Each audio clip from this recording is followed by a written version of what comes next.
आज इस खुसूसी मकसद के लिए जो प्रेस कॉन्फ्रेंस किए हैं, हाल ही में अगस्त महीने में जो फसादात हुए थे केजे हल्ली और डीजे हल्ली में, जो आप नबी करीम सल्लल्लाहु अलैहि वसल्लम की शान में गुस्ताखाना जो पोस्ट करने वाले नवीन, इनके वजह से जो वहाँ पर फसादात हुए थे, इस फसादात के केस में पहले सीसीबी यहाँ पर इन्वेस्टिगेशन कर रही थी। जैसे ही सीसीबी इन्वेस्टिगेशन करते हुए इसके किंग पिन एक पॉलिटिकल रीजन की वजह से हुआ एक इंसिडेंट है बोलकर कांग्रेस के माजी मेयर संपत राज को अरेस्ट करती है और इनके जो पटालाम है या इनके जो एसोसिएट्स हैं इनको भी अरेस्ट करती है।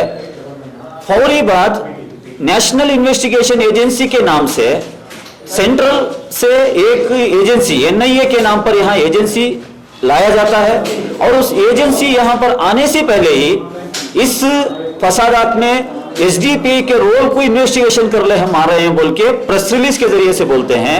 तो तभी हम इसके बारे में कंडम किए थे, क्योंकि एक इन्वेस्टिगेशन एजेंसी इन्वेस्टिगेशन करे बगैर, फील्ड में आए बगैर, जमीनी सतह पर कोई इंक्वायरी करे बगैर कैसे ये कह सकती है प्रेजुडिस होके कि एसडीपीआई का रोल है इसमें।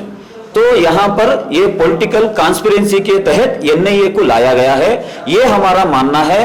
और ये एनआईए के जरिए से यहाँ के जो बीजेपी हुकूमत है और आरएसएस मेंटालिटी रखने वाले लोग हैं, जो हमारे आइडियोलॉजिकल लड़ाई है एसडीपीआई की और बीजेपी आरएसएस की आइडियोलॉजिकल जो लड़ाई है, इस आइडियोलॉजिकल लड़ाई को सेंट्रल इन्वेस्टिगेशन एजेंसी के जरिए से दबाने की जो कोशिश है, ये कभी भी आप सक्सेस नहीं होंगे।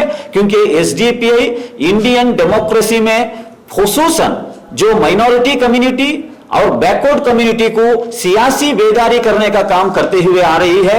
और कर्नाटक में एसडीपीआई का नाम कांग्रेस, बीजेपी, जेडीएस के बाद अभी हमारा नाम लिया जा रहा है। हाल ही में जो अभी इलेक्शन चल रहे हैं, ग्राम पंचायत इलेक्शन में भी हमारे नुमाइंदे, आज ही इलेक्शन हो रहा है, बहुत सारे जगह पर हम कंटेस्ट किए हैं। तो हमारे ये पॉलिटिकल सफर को रोकने की एक साजिश के तहत हमारा नाम इसमें खींचकर लाया गया है।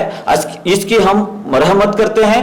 कल जो बेंगलुरु के हमारे डिस्ट्रिक्ट प्रेसिडेंट मोहम्मद शरीफ का जो अरेस्ट हुआ है, ये अरेस्ट ये पॉलिटिकल कॉन्स्पिरेसी का एक हिस्सा है। मोहम्मद शरीफ 5 से 6 मरतबा इसी एनआईए इन्वेस्टिगेशन ऑफिसर्स के सामने अपनी पूरी बात रखे हैं, क्या हुआ है, हमारा रोल क्या था। और ये एनआईए का जो प्रेस रिलीज आया है उसमें ये बात बता रहे हैं कि 11 तारीख को एसडीपीआई के 2 मीटिंग हुए हैं और 2 मीटिंग में ये कॉन्स्पिरेंसी की गई है। तो एनआईए ऑफिसर्स को मैं बताना चाहता हूं, 11 तारीख को हमारी 2 मीटिंग नहीं हुई है।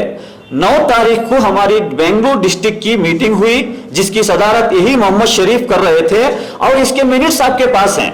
हमारे 4-5 ऑफिसर्स को आप आकर ये पूरे दस्तावेज लेके गए हैं और हमारे लीडर्स के मोबाइल के जरिए से वो मीटिंग को कॉल दिए हुए पूरे मैसेजेस को रिट्रीव आप किए हैं। 2 टॉपिक के ऊपर वो मीटिंग्स हम रखे थे। पहला टॉपिक ये था, जो कोरोना वॉरियर्स बनके हमारे वॉलंटियर काम कर रहे थे, उनका एक एहतसाब लेना था और उनका एक जायजा लेना था और उनको फेलिसिटेशन करना था।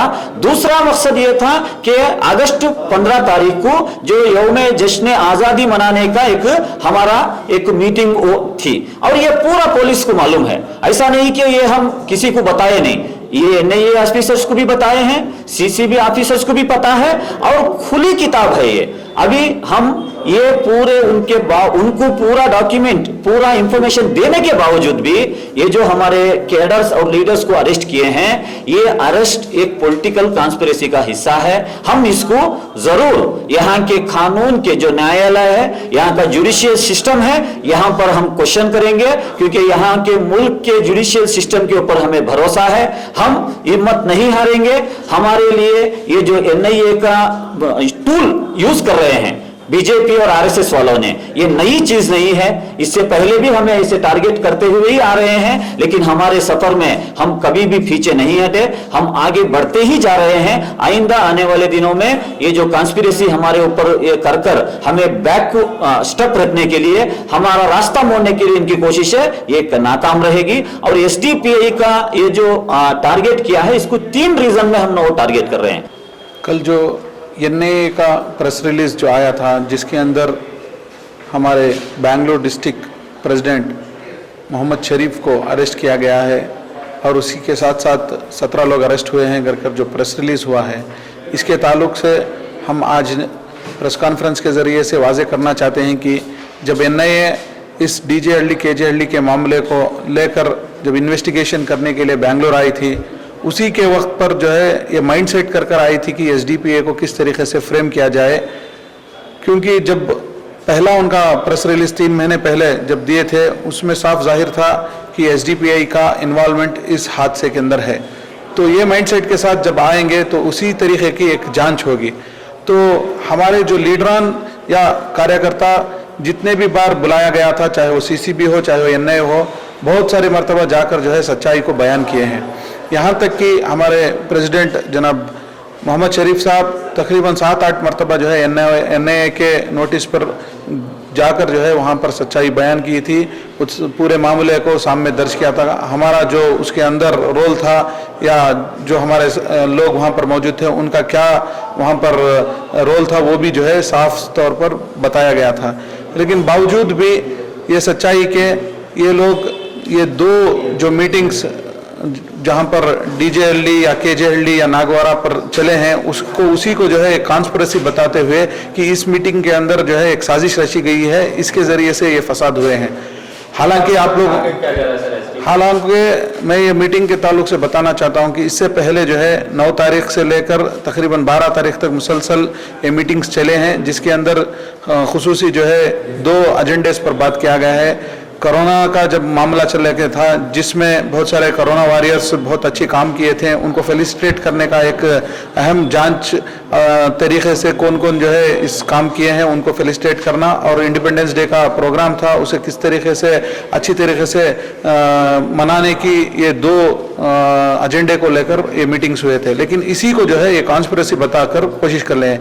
ये किस लिए कर रहे हैं? क्योंकि SDPA जो है मेन स्ट्रीम पॉलिटिक्स में आगे बढ़ते जा रही है। अभी हाल ही में लोकल बॉडी इलेक्शंस में अगर देखेंगे अच्छे तरीके के रिजल्ट्स आए हैं, और कर्नाटका के लोकल बॉडी इलेक्शन चल लेकर हैं, इसमें भी बहुत सारी जगह पर जो है social democratic party of India के नुमाइंदे इलेक्शंस में कंटेस्ट कर रहे हैं। इसको जो है एक टारगेट करते हुए और जो सच्चाई है लोगों के सामने और अवाम मुखालिफ पॉलिसीज जो BJP की हुकूमत सेंट्रल और स्टेट गवर्नमेंट जो ला रहे हैं, इसके खिलाफ जो है डायरेक्ट रोडों पर आकर एहतजाज के जरिए से, कानून के जरिए से ये लोगों को जो है हम एक आड़ बन रहे हैं। इसके लिए ये कोशिश कर रहे हैं कि ये लोग आगे ना आए।